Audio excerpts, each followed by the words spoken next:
Boa noite, a paz do Senhor Jesus, Deus abençoe a todos, sejam todos mais uma vez bem-vindos a mais um grupo familiar, onde nós estamos estudando o livro do Apocalipse e tomando como base, o esboço do próprio livro que está proposto, lá em Apocalipse capítulo 1, versículo 19, que Jesus fala para o apóstolo João assim, olha: escreve as coisas que tem visto, as coisas que são e as que depois dessas vão de acontecer. Então dá uma ideia também de tempo, as coisas que tem visto passado, as coisas que são presentes e as coisas que em breve vão de acontecer no futuro. Então aqui, na primeira parte, João ele tem a visão de Jesus e toda aquela visão espiritual que ele tem, então ele viu isso, é o passado, ele viu. Aí Jesus pede para ele escrever 7 cartas para as igrejas, as coisas que são, e são 7 igrejas que na época existiam mesmo, mas também tem uma interpretação temporal, nós vamos estudar isso daqui a pouco, e depois aí se fala das coisas que vão vir. Então hoje nós vamos falar em resumo do capítulo 2 e do capítulo 3. Para não se tornar muito cansativo, eu vou falar muito assim, brevemente, vou falar de uma forma bem assim, superficial, mas para que haja o entendimento, se tenha a visão geral dos fatos. Amém? Muito bem. O que são essas cartas, e para que elas foram escritas? Essas cartas elas foram escritas para as igrejas, e essas igrejas somos nós, não é? Mas elas também podem ser vistas como cartas revelando a época temporal da igreja de Jesus. Então essas 7 cartas elas simbolizam 7 momentos na linha de tempo, na linha cronológica da igreja. Elas têm uma estrutura muito semelhante. No começo Jesus fala ao anjo da igreja, que é o pastor líder, não é? Aquele que é responsável, ele coloca a responsabilidade para levar o conhecimento, das revelações para a igreja. Depois Jesus ele se identifica em cada uma das 7 cartas de uma forma diferente. Eu vou ler uma delas, depois você pode ler em casa. Aliás, nós devemos ler em casa com mais cuidado, porque conforme Apocalipse 1, capítulo 1, versículo 3, que nós vimos, o Apocalipse é um livro que promete bênção àquele que lê, àquele que ouve e àquele que guarda as palavras. Então, aí depois que Jesus ele se identifica de uma forma diferente em cada uma das 7 igrejas, aí ele faz uma advertência, um elogio. Primeiro ele faz um elogio, para a igreja, um elogio. Depois ele faz uma advertência, e depois ele dá uma promessa. E ele sempre termina as cartas dizendo assim: aquele que tem ouvido, ouça o que o Espírito diz às igrejas. Muito bem. Então essas partes, elas praticamente se repetem, não é?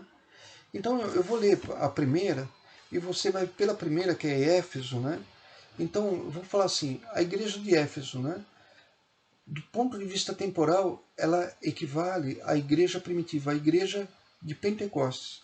Então está escrito assim: escreve ao anjo da igreja que está em Éfeso, quer dizer, o líder. Jesus ele passa a responsabilidade por líder.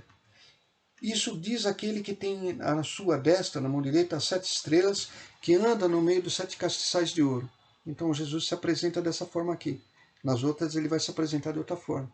Eu sei as tuas obras e o teu trabalho e a tua paciência, e que não podes sofrer os maus, e puseste à prova os que dizem ser apóstolos e não são, e tu achaste mentirosos. E sofreste e tens paciência, e trabalhastes pelo meu nome, e não te cansaste. Agora no 4, depois desse elogio, ele vai começar uma advertência. Tenho, porém, contra ti que deixaste a tua primeira caridade, o teu primeiro amor.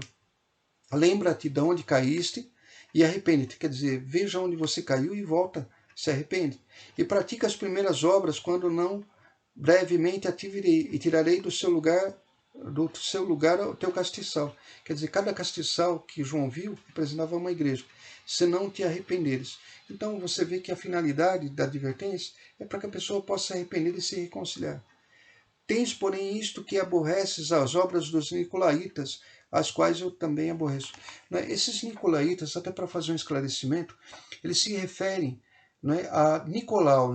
Se você for lá em Atos capítulo 6, eu vou só comentar e você vai poder ver isso em casa. No capítulo 3, não é? Os apóstolos eles estavam sobrecarregados, então eles sugerem que se escolham 7 varões, né? Homens de fé, e o pessoal, né? Os cristãos falam assim, não, vamos fazer isso mesmo.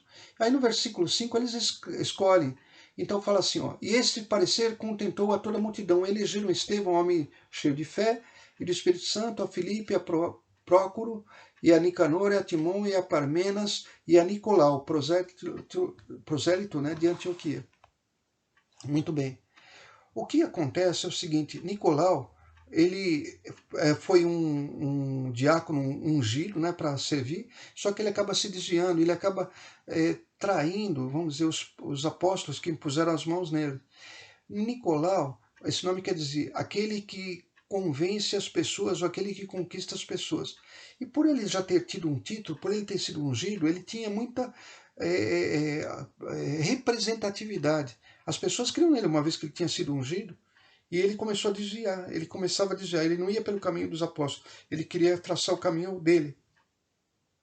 E ele começa a falar coisas que ele entendia que era certo, mas na verdade ele começou a fugir da palavra de Deus e ele não percebeu. Começou a fugir da direção dos apóstolos, né, e acabou não percebendo. Então, dentro das coisas que ele falava que não, olha, por que fazer desse jeito? Olha, vamos fazer. Então ele considerava que, poxa, porque eles tinham aceitado Jesus, né, tinham recebido Jesus, que eles podiam fazer todas as coisas, então podiam praticar atos de moralidade, sensualidade, idolatria. E aí nós vamos ver depois nas cartas isso se repetindo. A segunda carta foi para Esmirna, e essa carta ela tem uma característica.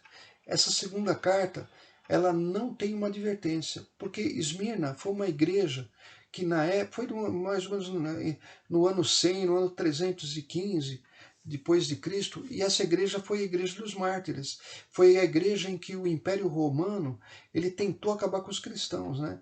Então Diocleciano, Nero e todos os outros imperadores, eles matavam os cristãos em arena, colocavam como tochas vivas nas ruas da cidade, mas não adiantava. Quanto mais cristãos eles matavam, o sangue de um cristão multiplicava, tinha poder. Então começava a multiplicar. Quando eles percebem isso, eles mudam de ideia. Então isso foi até Constantino. Mas nessa época de Esmirna, então era a igreja de mártires, e aqui não tem tanta advertência. Jesus só tem elogios e promessas. Agora, a terceira carta, a igreja de Pérgamo, é quando esse Constantino ele já traz a igreja para Roma. Então ele associa a igreja a Roma, ele chama o cristão romano. Então ele traz, vendo que ele ia ser derrotado porque os cristãos estão cada vez mais multiplicando, ele tenta abraçar. E essa igreja, aí tem advertência. E aí está escrito no capítulo 2, versículo 12. A terceira carta à igreja de Pérgamo. E ao anjo da igreja que está em Pérgamo escreve, isto diz aquele que tem espada aguda de 2 fios, quer dizer, a justiça. Eu sei as tuas obras e onde habitas, e que é onde está o trono de Satanás. Então você vê que essa igreja que Roma acaba abraçando, né, falando no cristianismo de Roma, ela acaba, na verdade, desvirtuando toda a palavra de Deus. A igreja que se une, né, a Roma, e Roma se une à igreja, mas sai totalmente fora da verdade da palavra de Deus. É lógico que tudo isso era influenciado por Satanás, não é? E aí ele fala, por isso só, no versículo 3, eu sei as tuas obras e onde habitas, que é onde está o trono de Satanás. Né? E aí ele compara, aí no versículo 14, mas umas poucas das coisas tenho contra ti, porque tens lá os que seguem a doutrina de Balaão, o qual ensinava Balaque a lançar tropeços diante dos filhos de Israel. Então, eles também começaram a introduzir coisas que a palavra de Deus falava para não fazer. As coisas que a palavra de Deus falava para fazer, eles não falavam. E as coisas que a palavra de Deus não falava, eles falavam para fazer. Então começaram a levar todas as pessoas para o caminho errado. Aqui fala assim, para que comessem do sacrifício de idolatria e se prostituíssem. Assim, tens também os que seguem a doutrina dos nicolaítas, o que eu aborreço. Então, ele volta a falar, só que enquanto Éfeso, na igreja de Éfeso, eles combatiam os nicolaítas, né, esses daqui, eles toleravam os nicolaítas. Então, Jesus, ele chama atenção. Todas as cartas terminam, né, como falei, aquele que tem ouvido ouça o que o Espírito diz à igreja. E no versículo, na próxima carta, né, então vem a igreja de Tiatira. Tiatira é a igreja da Idade Média. E aí a igreja, ela se confunde, ela entra na política e a política entra na igreja. Então, existe, né, o poder da igreja associado aos reis e os reis associados à igreja. Então, tudo isso aí desvirtua ainda mais a palavra de Deus. Então, a igreja que agora está na política, ela não está mais preocupada com a parte espiritual, mas a parte que ela se preocupa agora é a parte política, a parte de interesses financeiros, os tesouros, e a igreja começa a se desvirtuar. E aí no versículo 20, eu estou lendo o capítulo 2, versículo 20, está escrito assim: mas tenho contra ti que toleras Jezabel, mulher que se diz profetiza, ensinar e enganar os meus servos, para que se prostituam como dos sacrifícios da idolatria. Aquilo que eu acabei de falar, né, acontece.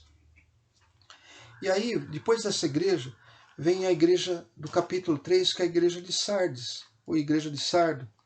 E essa igreja, ela corresponde ao período do século XVI e XVII. Essa igreja de Sardes é a época em que houve a reforma protestante. Então, a igreja que vinha, né, naquele compasso que eu acabei de ler de uma forma resumida, né, de explicar, aí agora existem pessoas que se levantam e protestam, né? Então são chamados protestantes.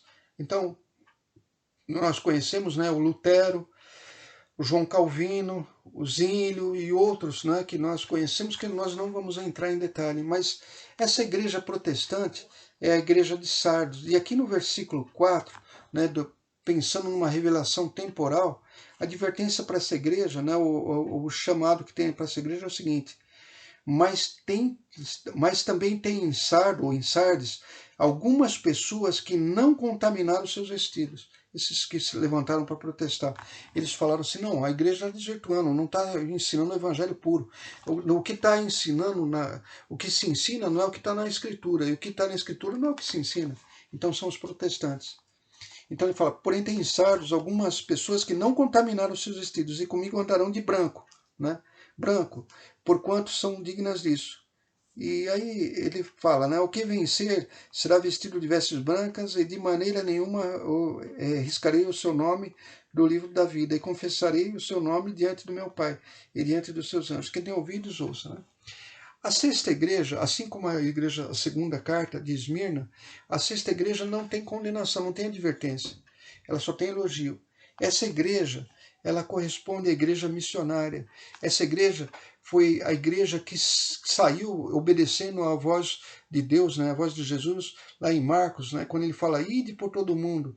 Então, é nessa época de Filadélfia que a igreja começa a se tornar missionária e começa a levar o evangelho para a China, para a Índia, para a África, para a América do Sul, né, que vem para cá, para o Japão. E essa época, então, não existe advertência, só elogio para essa igreja. E aqui no versículo 10, fica bem contrastado assim: olha, como guardaste a palavra da minha paciência, também eu te guardarei na hora da tentação, que há de vir sobre todo mundo, para tentar os que habitam na terra. Né? Então, essa igreja, né, se nós formos olhar do ponto de vista temporal, ela equivale à igreja dos missionários. Né?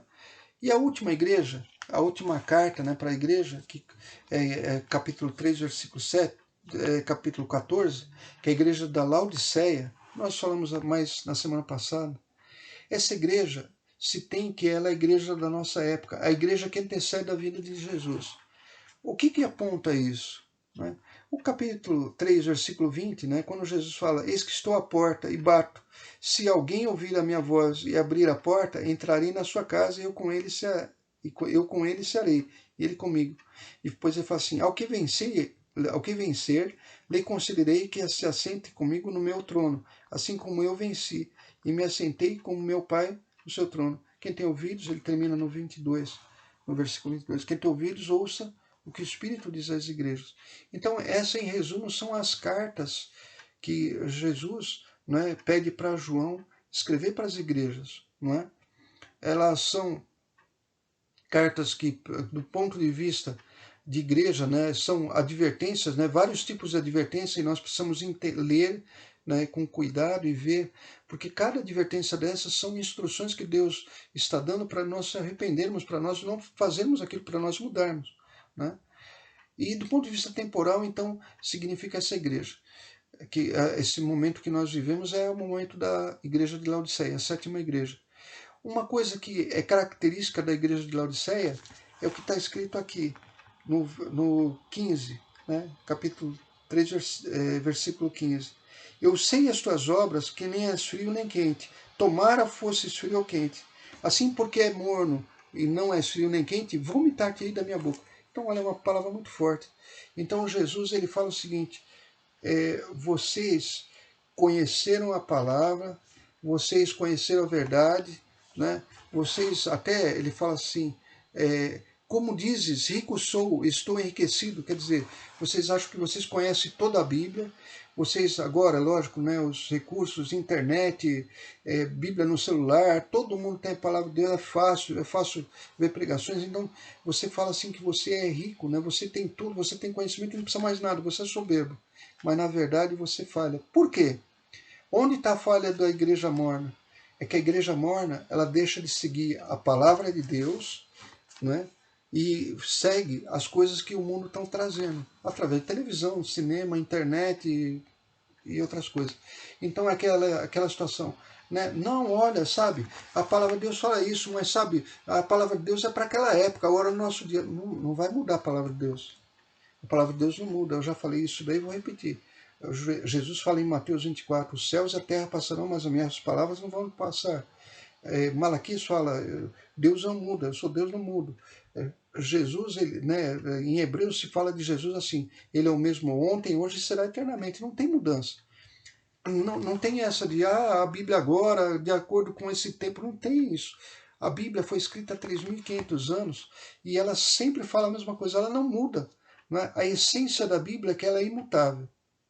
Então, a apostasia é quando a pessoa que conhece a verdade, conhece a Escritura, ela se esfria. Sabe, ela deixa o mundo entrar no coração dela, na casa dela. E isso, se nós permitirmos, a nossa fé ela vai esfriar. Então é isso que é chamado de apostasia. Esse é o maior cuidado que a igreja da nossa época precisa ter. É se manter firme na palavra, não deixar de ler a Bíblia, não deixar de ouvir os cultos, as pregações, os grupos familiares, não deixar de estudar a palavra, não deixar de orar, não deixar de jejuar, sabe, colocar Deus em primeiro lugar, não deixar de louvar a Deus, de adorar a Deus. Isso é o que nós devemos fazer. Para encerrar, não é? Eu queria chamar a atenção para um fato, não é? Que está lá em Mateus capítulo 13.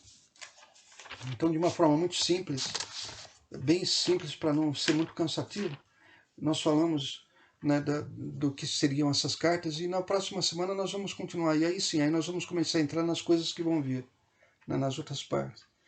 Mas se nós lermos Mateus capítulo 13, as parábolas que nós vamos ver em Mateus, elas têm uma estreita relação com essas cartas. Não é?